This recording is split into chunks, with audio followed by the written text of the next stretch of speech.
Hi everyone, today let's talk about Bill Ackman's comments, then we'll get into the economic data, as well as the charts. Then we'll look at my results for the day and my thoughts going into the Friday session. If you like trading stocks and options and making money, definitely like and subscribe. I make videos like this every single day that the markets are open as well as Sundays, so make sure you hit the bell so you don't miss out on any future episodes. Welcome to the Portfolio Bulletin. Let's get started. So Bill Ackman said a lot of things today.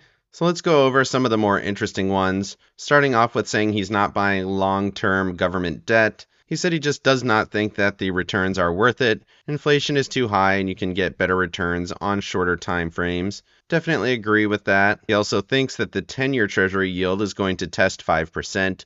We've been watching that rocket higher just about every single day. We'll take a look at that on the charts later in the video. Moving over to AI, Bill Ackman said that Google fumbled the Bard AI launch, which gave investors an opportunity to buy Google ahead of their more sound launch of Bard, and so far that's been a good investment. Moving over to Ukraine, Bill Ackman says he's an investor in Ukraine and thinks they have a lot of bullish potential once this war is kind of over. Of course, we don't know when that's going to be, but he is investing in things like Zipline, which is a drone producer in Ukraine, so some potential here as once that war ends. And it will end eventually. Of course, we don't know what that looks like yet, but it is something interesting to watch. And then one other comment at this symposium, it wasn't Bill Ackman, but Rick Ryder from BlackRock says that there's going to be another hike. Currently, the market thinks about 75 to 80% chance of a pause in November, but he's saying we're going to get another hike, and that could definitely impact markets, especially if it's outside of what's already priced in. Moving over to the economic calendar, GDP came in at expectations for the quarter. Price index a little bit lower than expectations. Jobless claims continuing to be very strong. Pending home sales, terrible at 10 o'clock. 7-year auction, 4.67%. And then the Fed balance sheet sold off about $22 billion. Another step down as they continue to shed pretty decent money. This could step below $8 trillion for the first time in a while. That would be very interesting. We've been watching the money supply shrink for a while, but this is definitely a pretty substantial step down here recently. Looking at tomorrow, we have core and headline CPI for Europe. I wouldn't expect that to have a huge impact, but we do have core CPI as well as headline CPI here at 8:30. We also have retail inventories and personal spending at 8:30. And then later in the day, we have the Michigan inflation data. Consumer sentiment, always interesting. So pretty decent amount of data here coming out in the Friday session. Moving over to Max Payne. Basically the same as yesterday going into the Friday session. Pretty interesting low here at 430. I do think we're going to see a little bit of upside. We saw some upside here today, 428. I think we can get above that level, get into this little dip low here below 432, but above 428. So about 0.5% higher tomorrow would be interesting. Moving over to the charts here on the SPY for the hour and the daily, you can see we rallied up here a little bit on the day. We kind of expected that. We said the rally at the end of yesterday was a little bit aggressive, showed some resilience here at that next level, got above 425.82, rallied off of that level into the next one. Watching 428.58 going into tomorrow's session. You can see we hit trend resistance up here at 429.89, definitely an interesting level. If that breaks, we could get right into that 431 area. Like we talked about in Max Payne, I don't think we're going to get above that level, but right in this zone at support, if we test that level, reject, find some support, could be an interesting move. Momentum starting to step towards bullish. You can see this candle yesterday looks like a bottoming tail.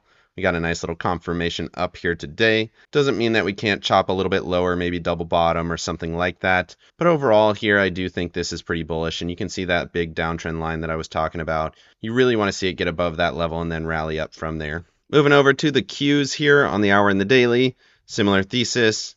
Kind of looks like an inverse head and shoulders here. Left shoulder, head, right shoulder. Looks pretty clean on the hourly chart. Broke that neckline, rocketed up through my resistance at 357.54. Hit that trend line at 359.95. You can see that here on the daily chart. Trend line, bounce from that level right to the next one. Also very close to the 9 EMA on the daily chart, sitting at 360.86. Of course, you need to start getting above these EMAs on the daily chart if we're going to show any kind of consistent rally. Doesn't necessarily mean that this is a full reversal yet, but it is still continuing to show signs. Daily momentum continuing to tick towards bullish. RSI showing a little bit of resilience, a little bit of elevated momentum over the last 3 days at a critical level. All of this points to at least a little bit of a pullback to the upside, in my opinion. If we get the gap fill, that could push us up to 364.84. I don't think that'll happen tomorrow. That's a pretty big move, but at some point I would expect that gap to fill. Moving over to the Russell and the Dow, similar thesis, big leg up on the Russell coming off of that 175.96 level. Held pretty close to the highs, did pull back a little bit, but it's still holding at this highly traded zone. You can see it here. I would expect this to get up to that 55 EMA on the 4-hour chart, up at 180.50. That would be a nice little move over the next day or two potentially.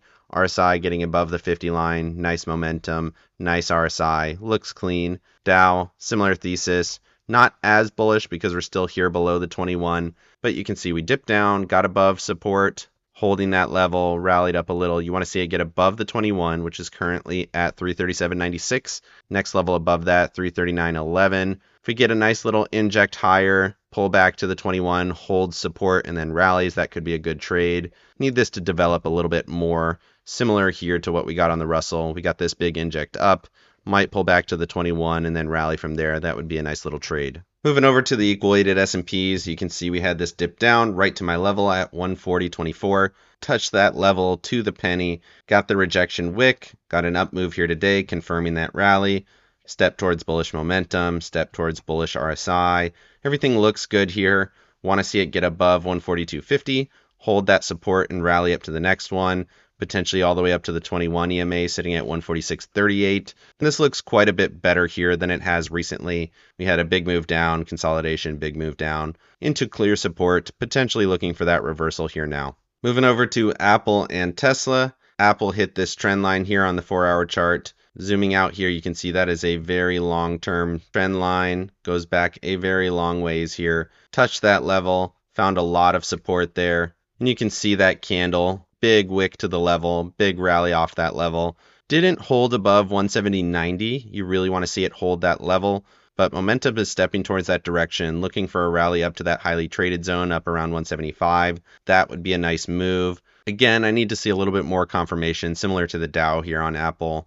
Tesla, on the other hand, looking much more bullish. Bullish momentum, bullish RSI. We were talking about that divergence, lower prices, higher RSI. It looks clean. Got above the highly traded zone, looking for this to push back up to 255.44, or at least the 200 SMA at 251.75. Moving over to Costco and Google, we talked about Costco's earnings.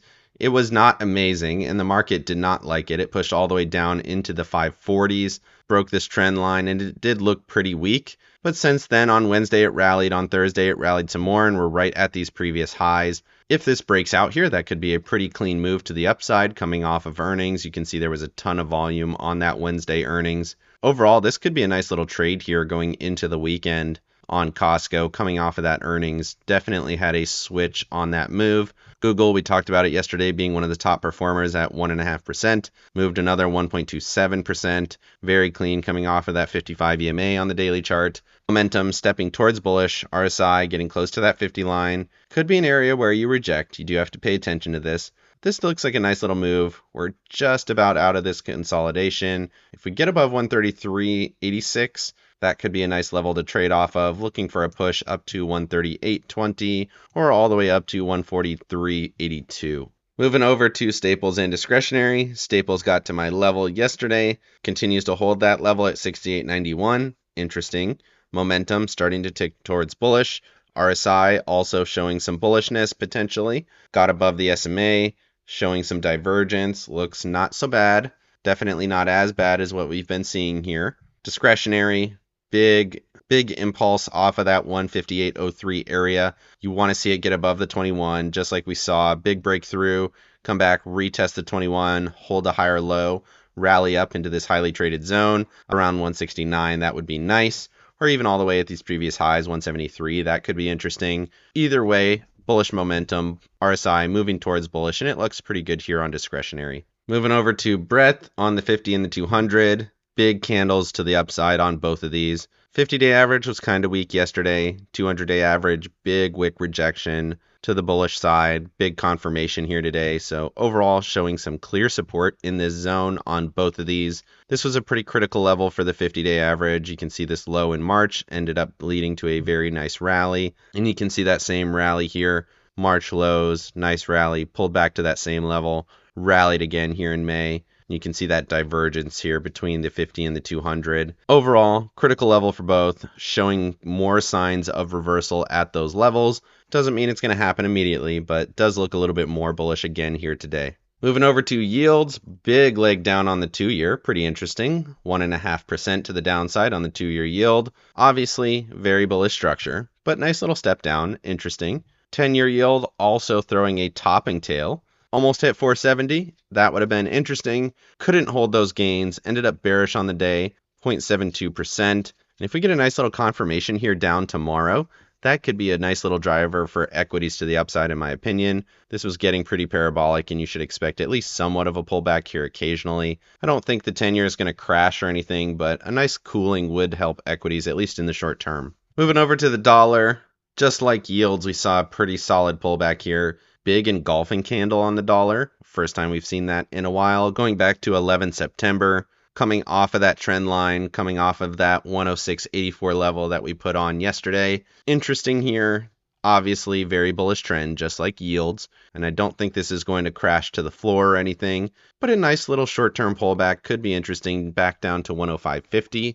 Could give equities a little bit of upside in the short term.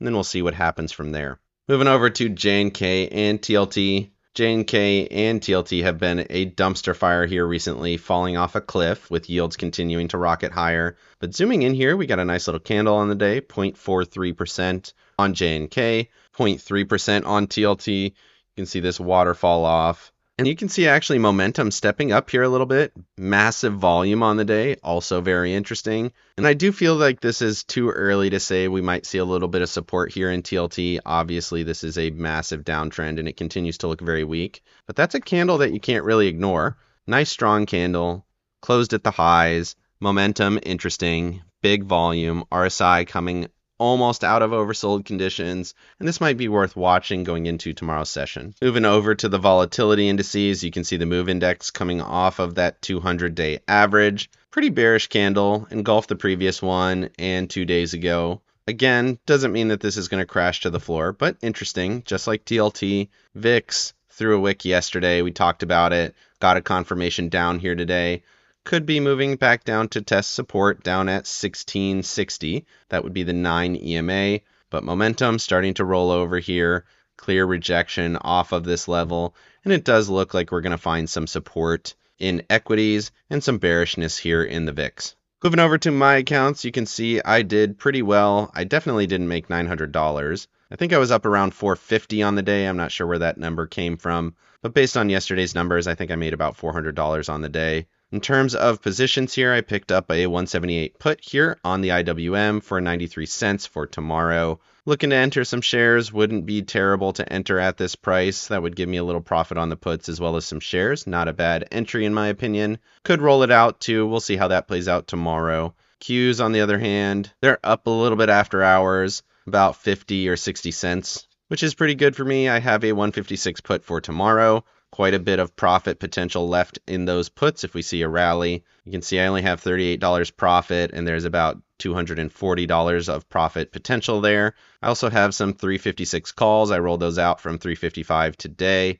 We had a pretty big move to the upside, and it made sense to me to roll those out. I could do it one more time here before we go ahead and let those get assigned. I also sold some 352 puts going out to Monday for $1 each. Got $56 profit there, so about another $150 potential. And then I ended up rolling out those calls up to 361, going out to Wednesday. We'll see what I continue to do with those. Lots of credit here at 286, and I do have $110 profit. If the market continues to rally too aggressively, I might get squeezed on those. I do have some puts to protect me to the upside. But overall, everything is starting to look a little bit more bullish, and I'm getting a little bit more hesitant to continue to sell calls as we see more bullish indicators. Let me know down in the comment section what you thought of Bill Ackman's comments. Is government debt a bad investment? And is Google the future of AI? Definitely like and subscribe if you got any value out of this video. And make sure you hit the bell so you don't miss out on any future episodes. Of course, none of this is financial advice. This is all for entertainment purposes. Good luck in your trading and have a great day.